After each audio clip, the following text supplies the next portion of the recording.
Here's this bow. He's going to draw an aggregate demand and aggregate supply graph. Aggregate demand is the measurement of the total amount of demand for all finished goods and services produced in an economy.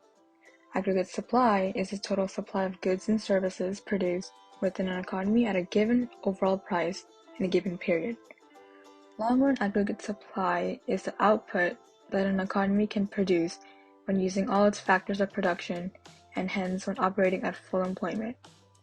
This is how to draw an ADA-AS graph.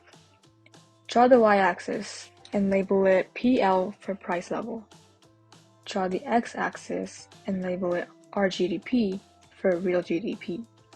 Draw a downward sloping curve, label it AD for aggregate demand.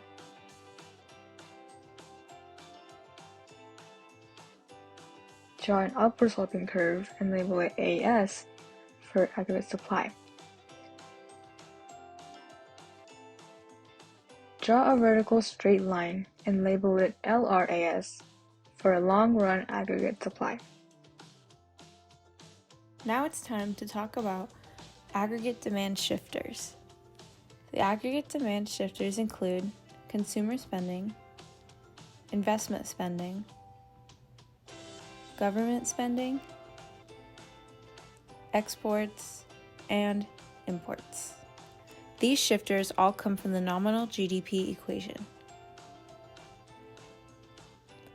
If consumer spending, investment spending, government spending, or exports increase, then the AD curve shifts right. If consumer spending, investment spending, government spending, or exports decrease, then the AD curve shifts left. However, if imports increase, then the AD curve shifts left. And if imports decrease, then the AD curve shifts right. Now let's talk about aggregate supply shifters. The aggregate supply shifters include resource prices, actions of the government, and productivity.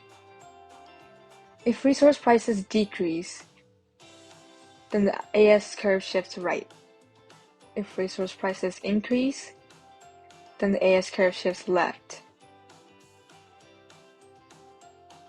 If the productivity increases, then the AS curve shifts right.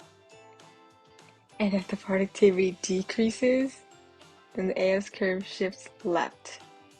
The effect of the actions of the government depend on the action. For example, taxes and regulations on capital goods. This is the graph of an economy in a recessionary gap. It occurs when a country's real GDP is lower than its GDP at full employment. The equilibrium point of the AD and AS curves are to the left of the LRAS curve. This is the graph of an economy in an inflationary gap. It occurs when a country's real GDP is higher than its GDP at full employment. The equilibrium point of the AD and AS curves are to the right of the LRAS curve.